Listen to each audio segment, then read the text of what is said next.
ఓం మహాగణాధిపతయే నమః. ఓం గురుభ్యో నమః. ఓం శ్రీమాత్రే నమః. అరుణాం కరుణాతరంగితాక్షీం ధృతపాశాంకుశపుష్పబాణచాపాం అనిమాదిభిరావృతాం మయూకైః అహమిత్యేవ విభావయే భవానీం. శ్రీమాత్రే నమః. ప్రేక్షకులకి ఆ లలితాంబిక అమ్మవారి యొక్క అనుగ్రహం పరిపూర్ణంగా కలగాలని మనస్ఫూర్తి కోరుకుంటూ మనం ఈరోజు అసలు ఏ రాశి వారికి వాస్తుపరంగా ఎటువంటి విషయాల్లో జాగ్రత్త తీసుకోవాలి. కాకపోతే చాలామంది తెలియక ఈ రాశి ఈ నక్షత్రం అయితే ఈ డైరెక్షన్లో ఉండాలేమో అనుకుంటారు. అది అసలు ఆ డైరెక్షన్ రాశి నక్షత్రాన్ని బట్టి డిసైడ్ చేయకూడదు. కాకపోతే దశను బట్టి మీకుండే గ్రహం ఏ మహాదశ నడుస్తుందో అది ఎలా ఉందో దాన్ని బట్టి కూడా మనకి గృహంలో ఆ సంబంధించిన దిశల వల్ల కొంత ఇబ్బంది పడుతూ ఉంటాం. దాని గురించి ఇప్పుడు మనం పూర్తి ఇన్ఫర్మేషన్ తెలుసుకుందాం. అయితే ఈ విషయాలు చెప్తుంది నేనైనప్పటికీ కూడా చెప్పిస్తుంది సాక్షాత్ లలిత అమ్మవారిగా భావిస్తూ ఒక్కొక్కటిగా తెలుసుకుందాం. ముందుగా మేషం వారు కనుక చూసుకున్నట్లయితే ఇందులో పర్టికులర్గా మీ లగ్నం నుంచి తీసుకోండి. రాశి కంటే కూడా లగ్నం ఈజ్ మోస్ట్ పవర్ఫుల్. లేదు లగ్నం తెలియదు అనుకున్నవారు రాశి నుంచి చూసుకోవచ్చు.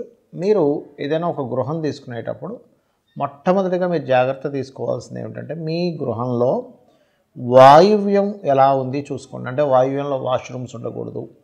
అంటే నార్త్ వెస్ట్ వాయువ్యం అంటే సో నార్త్ వెస్ట్లో వాష్రూమ్స్ ఉండకూడదు. అంటే రెండవది ఏమిటి అంటే వాయువ్య దిశలో మీరు బియ్యం పెట్టండి. అంటే బియ్యం బస్తా పెట్టండి. వాయువ్య భాండార సంస్థితం అని చెప్పారు. అదేవిధంగా మరొక విషయం ఏంటంటే ఇందులో ఈ మేషరాశిలో పుట్టామండి, అశ్విని భరణి కృతిక 3 నక్షత్రాలు ఉంటాయి కదా. అంటే అశ్విని నక్షత్రం వారు పర్టికులర్గా అది ఏ గృహంలో ఉన్నా ఈశాన్యంలో ఎలా ఉంది, ఈశాన్యం మూసేసి ఉందా, ఈశాన్యంలో ఏదైనా మీరు పెట్టకూడనటువంటి అధిక బరువులు పెట్టారో చెక్ చేసుకోండి. భరణి నక్షత్రం వారు ఖచ్చితంగా ఆగ్నేయం చెక్ చేసుకోవాలి. ఎందుకంటే మన మైండ్ సెట్ ఏదైతే ఉంటుందో కొన్నిసార్లు మనం కొన్ని ఇళ్ళకి వెళ్ళినప్పుడు ఆ గృహంలో చాలా హ్యాపీగా అనిపిస్తూ ఉంటుంది. కానీ కొన్నిసార్లు వెళ్ళినప్పుడు అక్కడ ఏదో డిస్టర్బెన్స్, ఎందుకంటే అక్కడ ఉండేటువంటి శుక్రుడు ఆగ్నేయానికి శుక్రుడు కారకుడు. కాబట్టి ఆ శుక్రుడు పర్టికులర్గా పాడైనప్పుడు ఆ గృహాల్లో ఉన్నప్పుడు మైండ్ అనేటువంటి చంద్రుడితో సంబంధం కాబట్టి శుక్ర సంబంధించినటువంటి దోషం ఆ ఇంట్లో ఉన్నప్పుడు భరణి నక్షత్రం వారు ఆ ఇంట్లో ఉండగా హ్యాపీగా ఉండలేకపోతుంటారు. అదేవిధంగా కృతిక 1వ పాదం కూడా మనకి మేషరాశిలో ఉంటుంది. మీరు ఈస్ట్ని చూసుకోవాలి. ఎందుకంటే ఎలా అయితే భరణికి శుక్రుడు అనుకున్నామో శుక్రుడు ఫైనాన్షియల్ దీన్ని చూపిస్తాడో, ఎప్పుడైతే మనం తూర్పు భాగంలో పూర్వశతు సభాగరం చెప్పారు కాబట్టి ఈస్ట్ బాగోపోతే కృతికా నక్షత్రం వారికి అది 1వ పాదమైనా 2, 3, 4 పాదాలైన వృషభ రాశిలో ఉన్నా కూడా మీరు ఇక్కడ కనుక జాగ్రత్త తీసుకోకపోతే సోషల్ కమ్యూనికేషన్స్, ఇంట్లో ఉండేటువంటి వారి మీద ఉండేటువంటి డిస్టర్బెన్సెస్ ఇవన్నీ కూడా ఎక్కువగా కలుగుతూ ఉంటాయి. మరి మీరు ఈ యొక్క రాశి వారు చేయవలసినటువంటి దేవత ఆరాధన ఏమిటి? ఈ లగ్నం వర్గం రాశి ఎక్కువగా సూర్య నమస్కారాలు చేస్తూ ఉండండి. ప్రస్తుతం గోచారంలో కేతువు పంచమంలో ఉన్నాడు కాబట్టి కొంచెం గణపతి యొక్క ఆరాధన ఎక్కువగా చేయండి. చేసినట్లయితే మీకు అన్ని విధాలా బాగుంటుంది.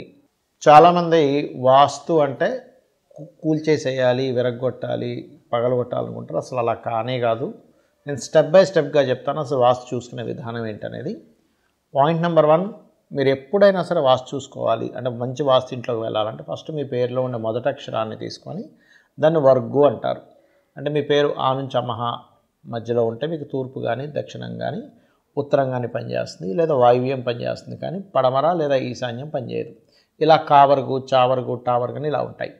అయితే ఇక్కడ మీరు పేరులో ఉండే మొదటక్షరంతో పాటు మీ యొక్క జాతక చక్రంలో రాహుకేతువులు ఎక్కడున్నారు, ఎగ్జాల్టెడ్ ప్లానెట్స్ అంటే ఉచ్చస్థితిలో ఉండే గ్రహాలు ఏ రాశుల్లో ఉన్నాయి దాన్ని బట్టి కూడా డైరెక్షన్ ఎంచుకోవాలి. ఈ రెండు కలుపుకొని. ఇది పాయింట్ నెంబర్ 1. ఇక రెండవది, మనకు డైరెక్షన్ తెలిసింది కానీ ఇంటి యొక్క సింహద్వారం ఎక్కడుంటే బాగుంటుందంటే మనకు శాస్త్రంలో చాలా స్పష్టంగా ప్రతి ఇంటికి కూడా సింహద్వారాలు అనేవి 3, 4 పదాల్లో ఉండాలి అని చెప్పి శాస్త్రం. కాబట్టి 3, 4 పదాల్లో ఉండేలాగా మీ యొక్క గృహం యొక్క ప్లానింగ్ వేసుకొని ఆ గృహం ఎన్ని డిగ్రీలు టిల్ట్ అయింది, ఆ టిల్ట్ అయిన దాన్ని బట్టి మీకు అది ఎన్ని డిగ్రీల్లో ఏ పదం వచ్చిందో చూసుకొని ఆ రకంగా సెట్ చేసుకోవాలి. ఇది ముఖ్యమైనటువంటి 2 చాలా ముఖ్యమైనటువంటి వాస్తులో. ఇక 3వ ముఖ్యమైనటువంటి అంశం ఏమిటి అంటే గృహంలో మనం వస్తువులు ఎక్కడెక్కడ పెట్టుకుంటున్నామో కూడా చాలా ముఖ్యమైనటువంటిది. గాలి వెలుతురు, బేసిక్ లెవెల్ గాలి వెలుతురు. ఎందుకంటే చాలామంది గాలి వెలుతురు ఉంటే చాలండి అదే వాస్తు అంటారు. నేనేమంటానంటే రోడ్డు మీద చెట్టు కింద పడుకుని ఉంటాడు మనిషి, ఇల్లు లేకుండా. మరి వాడుకున్నంత గాలి వెళ్తారు ఎవరికీ ఉండదు. మరి వాడు చాలా అసలు వాడికి అన్ని సంపదలు అన్నీ వచ్చేయాలి కదా. కేవలం గాలి వెలుతురు మాత్రమే వాస్తు కాదు, కేవలం గాలి వెలుతురే బాగుంటే సరిపోతుంది అనుకుంటే విశ్వకర్మ ప్రకాశిక కానీ అనేకమైన గ్రంథాల్లో అన్ని శ్లోకాలు, అన్ని క్యాలిక్యులేషన్స్, పద విభజన, అదేవిధంగా మనకి ఏ దేవతలు ఎక్కడ ఉంటారు, 9 గ్రహాలు 8 దిక్కులు ఎలా ఉంటాయి, అష్టదిక్పాలకులు ఏంటి, వాళ్ళు ఇచ్చేటువంటి ఫలితాలు ఏంటి, ఇవన్నీ కూడా చెప్పరు. కేవలం గాలి వెలుతురు ఉంటే ఒక శ్లోకంలో పుస్తకం అయిపోయేది. ఇక మరొక విషయం ఏంటంటే, మీరు ఇంట్లో ఏ వస్తువు ఎక్కడ వాడుతున్నారు, ఎటువైపు ఎటువంటి రంగులు ఉన్నాయో కూడా చాలా ముఖ్యమైనటువంటిది. ఇంటిని ఎనర్జైజ్ చేయడానికి గుర్తుపెట్టుకోండి.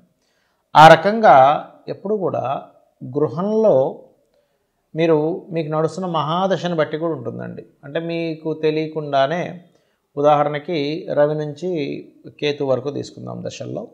రవి దశ నడుస్తుంది, కానీ మీ జన్మజాతకంలో రవి పాడయ్యాడు. ఇంకాస్త మీరు ఈస్ట్ డైరెక్షన్లో వెళ్ళినటువంటి ఇల్లు ఈస్ట్లో ఉండే ఇది సరిగ్గా లేదు, అంటే ఈస్ట్లో మొత్తం బాగా తగ్గిపోవడం, స్థలము వెస్ట్లో పెరిగిపోవడం జరుగుతుంది.